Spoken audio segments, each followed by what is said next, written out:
technologique. Nous sommes actuellement dans une phase de découverte dans les entreprises où on teste les fonctionnalités et on compare pour déterminer quel outil est le plus adapté à l'entreprise. C'est aussi un objet de droit social et il est temps d'en parler pour organiser l'entreprise et anticiper les prochaines étapes à venir. Quelques chiffres pour se convaincre de ce que l'intelligence artificielle est un sujet de droit social. Ces chiffres sont tirés d'un sondage que nous avons réalisé dans le cadre de l'ouvrage Capstan Perspective. Il y a un sondage auquel ont répondu plus de 800 dirigeants et DRH d'entreprises. Quelques chiffres, je vous disais. Le premier chiffre, l'intelligence artificielle est le chantier numéro 2 RH à 59%.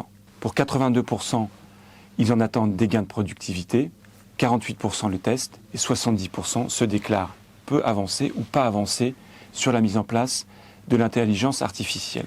C'est donc bien un sujet RH et nous n'en sommes probablement qu'au début. Pour aborder l'objet droit social de l'intelligence artificielle, on peut se poser une première question qui est la suivante. Faut-il, oui ou non, consulter le CSE avant de mettre en place cet outil ? 3 décisions récentes nous permettent d'éclairer cette question.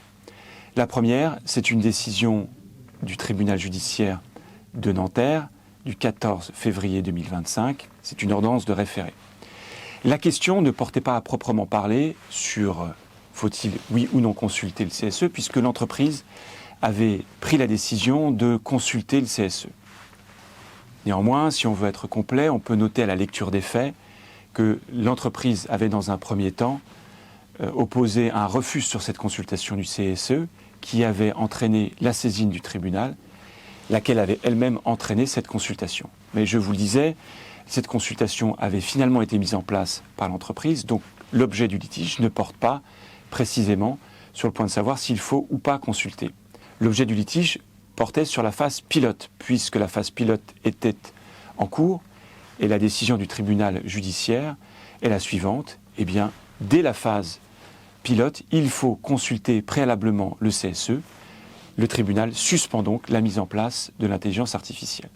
On peut donc retenir qu'il faut s'interroger sur la consultation du CSE dès la phase pilote. Deuxième décision, c'est une ordonnance de référé du tribunal judiciaire de Créteil. Elle date du 15 juillet 2025. Nous sommes dans une entreprise de presse spécialisée et la question porte précisément sur le point de savoir s'il faut consulter ou pas le CSE avant de mettre en place les outils d'intelligence artificielle. Les outils en question permettaient de créer du contenu et des éléments de synthèse, bref, des outils assez classiques. La réponse du tribunal judiciaire est la suivante. Elle considère que ces outils sont de nature à avoir un impact sur les conditions de travail et donc que la consultation du CSE doit bien avoir lieu avant la mise en place de ces outils. Troisième décision, elle émane cette fois-ci du tribunal judiciaire de Paris. C'est une ordonnance de référé du 2 septembre 2025. Nous sommes dans l'audiovisuel et l'objet du litige portait sur 2 solutions différentes. Et le tribunal va adapter sa lecture à ces 2 outils. Pour le premier outil d'intelligence artificielle, en l'espèce un agent conversationnel en matière RH qui a été mis en place depuis 3 ans, le tribunal va considérer que l'outil était déjà en place et que la mise à jour n'emportant pas de modifications substantielles, il n'est pas nécessaire de consulter le CSE préalablement. Pour le deuxième outil, qui permet notamment la création d'assistants personnalisés, le tribunal judiciaire va considérer qu'il s'agit d'une technologie nouvelle et que cela justifie la consultation du CSE, peu importe finalement si les conséquences concrètes sur les conditions de travail des salariés et leur importance n'est pas démontrée. Quel bilan peut-on tirer de ces 3 décisions ? Est-ce qu'on peut en conclure qu'il est nécessaire de consulter en toutes circonstances son CSE avant de mettre en place une intelligence artificielle professionnelle ? Je ne pense pas qu'on puisse en tirer cette conclusion, pour 2 raisons principales. La première, c'est qu'il s'agit de décisions de première instance et que des appels sont peut-être en cours, que d'ailleurs vous avez peut-être entendu que les décisions n'étaient pas tout à fait identiques dans leur analyse. La deuxième raison, c'est que l'intelligence artificielle étant partout aujourd'hui, il faudra probablement adapter sa lecture à chaque solution. Si on s'interroge sur la consultation du CSE, alors logiquement, on va s'interroger sur que doit contenir cette consultation. Sans être tout à fait exhaustif, on va évidemment s'intéresser à la formation des salariés, On va aussi s'intéresser à l'impact sur les conditions de travail, à court terme, à moyen, voire à long terme. Dans les décisions que j'ai citées, il y a derrière la crainte de l'impact que cela peut avoir sur les emplois à long terme. Et c'est une crainte qui existe, il faut peut-être les rassurer sur ce point. Si l'intelligence artificielle ne va pas nécessairement détruire des emplois, il est probable qu'elle va les transformer. Et donc c'est un dialogue qu'on peut commencer à avoir, notamment sur la gestion prévisionnelle des emplois. On peut aller plus loin en s'intéressant au règlement européen du 13 juin 2024 sur l'intelligence artificielle qu'on appelle également l'IA Act. C'est un texte ambitieux qui veut promouvoir une utilisation de l'intelligence artificielle qui est respectueuse des libertés fondamentales de l'Union européenne. Le préambule de ce texte envisage d'ailleurs la question de l'intelligence artificielle et du droit du travail, la protection des travailleurs, pose le principe que ça ne devrait pas avoir d'impact sur cette législation. Le texte pose également une obligation de formation pour les salariés. C'est un texte extrêmement volumineux.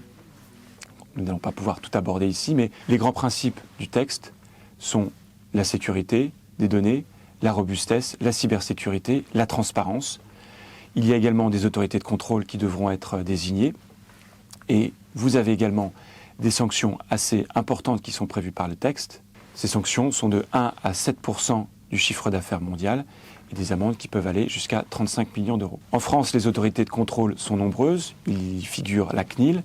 Elles sont placées sous le contrôle de la DGCCRF et de la coordination stratégique de la DGE. Le règlement adopte une cartographie des risques sur les modèles d'intelligence artificielle à usage général qui vont du risque minimal au risque inacceptable. Le risque inacceptable est celui qui concerne les atteintes les plus évidentes aux libertés fondamentales dans l'Union européenne et donc cet usage est déjà interdit. Évidemment, en face de chaque type de risque, il y a des obligations particulières. Nous n'allons pas en faire l'inventaire, mais j'aimerais attirer votre attention sur les intelligences artificielles qualifiées de haut risque et sur celles qui vont entrer en vigueur en août 2026 dans le cadre d'une anticipation de cette situation. La catégorie à haut risque concerne les systèmes d'intelligence artificielle qui peuvent avoir une incidence sur la sécurité des personnes et sur les droits fondamentaux. Le droit de l'emploi et du travail y figure en bonne place et le texte vise expressément plusieurs cas de figure. Il y a d'abord les systèmes d'intelligence artificielle qui vont être utilisés pour le recrutement et la sélection de candidats. Dans le texte, on voit clairement la préoccupation de systèmes qui peuvent répéter des biais potentiellement discriminatoires dans le cadre du recrutement. Il y a donc une vigilance sur cet aspect. Il y a également tous les systèmes d'intelligence artificielle qui vont avoir une influence sur la carrière des salariés, y compris sur le licenciement. En définitive, on peut considérer que tous les systèmes d'intelligence artificielle qui vont interagir avec la carrière du salarié vont être classifiés dans la catégorie à haut risque avec des obligations particulières à mettre en face. Les obligations générales pour ces intelligences artificielles à haut risque vont de la transparence au contrôle humain et un certain nombre d'obligations qui vont s'imposer à tous. J'aimerais attirer votre attention sur les obligations qui vont peser sur le déployeur.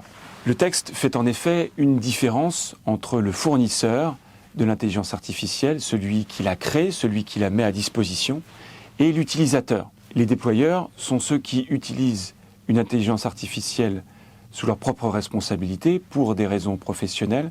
Cela correspond en réalité à toutes les entreprises qui vont utiliser l'intelligence artificielle et la mettre à disposition de leurs collaborateurs. Elles sont donc concernées par des obligations particulières. La première, c'est qu'il va falloir utiliser le système d'intelligence artificielle conformément aux instructions du fournisseur.